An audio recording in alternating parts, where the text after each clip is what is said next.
पृथ्वी वैज्ञानिक शोधों के अनुसार ब्रह्मांड का एकमात्र स्थान जहां पे जीवन कई श्रेणी या प्रजातियों में उपलब्ध है, जैसे पशु, पक्षी, कीट, जलीय जीव, पेड़ पौधे, मनुष्य आदि, जिसमें मनुष्य सबसे सर्वश्रेष्ठ प्राणी कहा गया है क्योंकि मनुष्य ने समय के साथ क्रमागत उन्नति करते हुए आज अनगिनत उपलब्धियां हासिल कर ली हैं। चाहे हम किसी भी क्षेत्र को देखें, जैसे technology, internet, education, sports, mount Everest से मून और मार्स तक।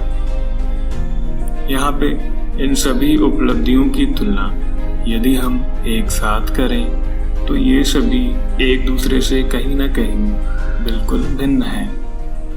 परंतु यदि हम मान लें कि हर मनुष्य की सोच या समझ की क्षमता एक ही जैसी होती, तो क्या ये सारी उपलब्धियां संभव थीं? कहीं ना कहीं जवाब होगा बिल्कुल नहीं। इसी तरह से हर किसी का अपना एक दृष्टिकोण या तरीका भी है दुनिया को देखने और समझने का। इसका कारण भी है क्योंकि हर मनुष्य का मस्तिष्क अलग अलग तरह से विशेष है और मस्तिष्क ही हमें नियंत्रित भी करता है, जिससे हम अलग अलग भावनाओं को महसूस करते हैं, कुछ भी सीखते हैं या किस तरह से एक दूसरे से कम्युनिकेट करते हैं। कभी कभी मस्तिष्क इस तरह से व्यवस्थित होता है कि जिससे मनुष्य की इंद्रियां या सेंसर्स प्रभावित होते हैं और जिसके कारण व्यवहार, संचार या सामान्य परिस्थितियों में भी स्थायी रहना मुश्किल होता है। मस्तिष्क की इस विशेष स्थिति को हम ASD या ऑटिज्म स्पेक्ट्रम डिसऑर्डर कहते हैं। जन्म से पहले मस्तिष्क के विकास की प्रक्रिया के दौरान दिमागी कुछ हिस्सों में विकार हो जाने से ऑटिज्म अस्तित्व में आता है। हमारे और आपके लिए जो कार्य दैनिक जीवन का हिस्सा हैं, उनमें एक ऑटिस्टिक व्यक्ति को खासी दिक्कत होती है, जैसे सामाजिक संपर्क स्थापित ना कर पाना, अपनी बात को समझाना या किसी बात को समझना। इसी के विपरीत कभी कभी ऑटिज्म से प्रभावित व्यक्ति का मस्तिष्क कुछ विशेष तरह से भी व्यवस्थित होता है कि जिन कार्यों को हमें सीखने या समझने में मुश्किल लग सकती है, ऑटिस्टिक व्यक्ति विशेष उसे बड़े ही आसानी से कर सकते हैं, जैसे म्यूजिक इंस्ट्रूमेंट्स बजाना, कंप्यूटराइज्ड कैलकुलेशंस करना या सटीक दिन का अनुमान लगाना किसी विशेष तिथि के लिए, चाहे वो 100 साल आगे या 100 साल पीछे ही क्यों ना हो। जिस तरह हमारा शरीर असहज वातावरण में स्वयं से व्यवहार विकसित करता है, जैसे घबराहट होने पे नाखून चबाना या हाथ मलना, बिल्कुल उसी तरह ऑटिस्टिक व्यक्ति विशेष का शरीर भी अपने आसपास की स्थिति अनुसार कुछ इस तरह के व्यवहार विकसित करता है। इन्हें हम ऑटिज्म के लक्षण भी कह सकते हैं।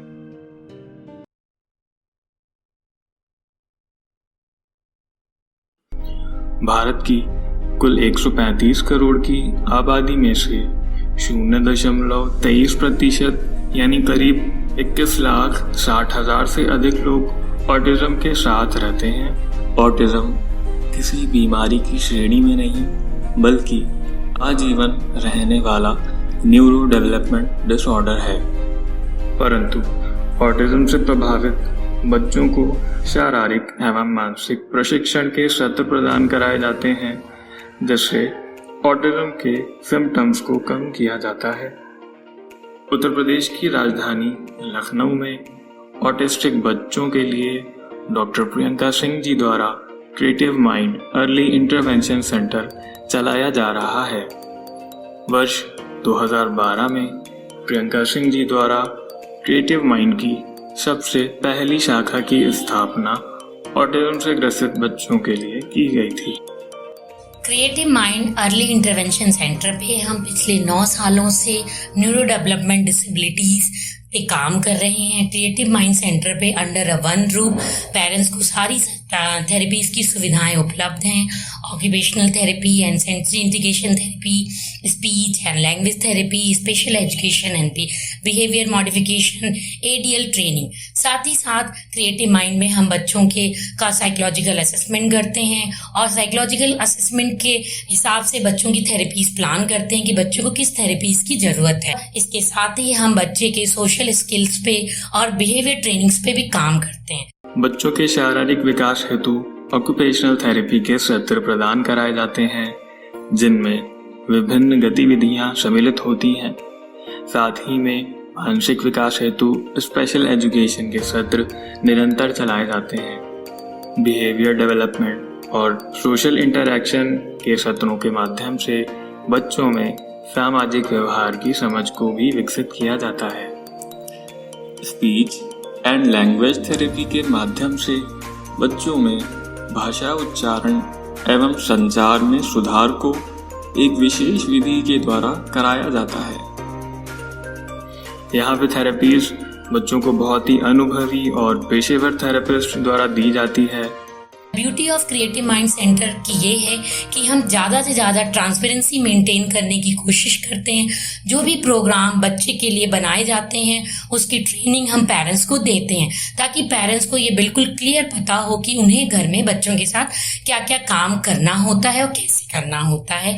क्रिएटिव माइंड में हम स्किल डेवलपमेंट प्रोग्राम भी चलाते हैं। हमारा एम्स मीडिया के PBMP, AMP और LBMP प्रोग्राम चलाते हैं। द मेन एम हमारा क्रिएटिव माइंड का ये है कि हम बच्चों को ज़्यादा से ज़्यादा फंक्शनल बना सकें, इंडिपेंडेंट बना सकें, ताकि ये हमारे स्पेशल और गिफ्टेड बच्चे समाज की उन्नति में अपना योगदान दे सकें। थेरेपीज के अलावा अपनी रचनात्मक समझ का प्रदर्शन करते हुए छात्र एम्स मीडिया न्यू दिल्ली से एबिलिटी एनहेंसमेंट मल्टीमीडिया प्रोग्राम के सत्र भी ले रहे हैं, जिसमें वो graphic designing, photography, videography, animation और 3D मॉडलिंग आदि सीख रहे हैं और कौशलपूर्ण भविष्य की ओर अग्रसर हो रहे हैं। हाल ही में डॉक्टर प्रियंका सिंह जी ने बच्चों के लिए लखनऊ का पहला मल्टीमीडिया वर्क स्टेशन भी लॉन्च किया है, जिसमें छात्र अपनी मल्टीमीडिया स्किल्स का प्रदर्शन करते हुए पेड प्रोजेक्ट्स पर भी काम कर रहे हैं। कोरोना काल में भी क्रिएटिव माइंड से जुड़े सभी परिवारों के लिए डॉक्टर प्रियंका सिंह जी ने यथासंभव कदम उठाए और किसी भी प्रकार से बच्चों के लिए विशेष सेवाओं और सत्रों को रुकने नहीं दिया। क्रिएटिव माइंड सदा से ही ऑटिज्म से जुड़ी सेवाओं को प्रदान करते हुए ऑटिस्टिक बच्चों की क्षमता को निखारने और संवारने के लिए सक्रिय रूप से कार्य करता आया है, क्योंकि डॉक्टर प्रियंका सिंह जी का मानना है कि हमें ये ध्यान देने की आवश्यकता है कि हमारे बच्चे क्या कर सकते हैं, ना कि इस पे कि क्या नहीं कर सकते।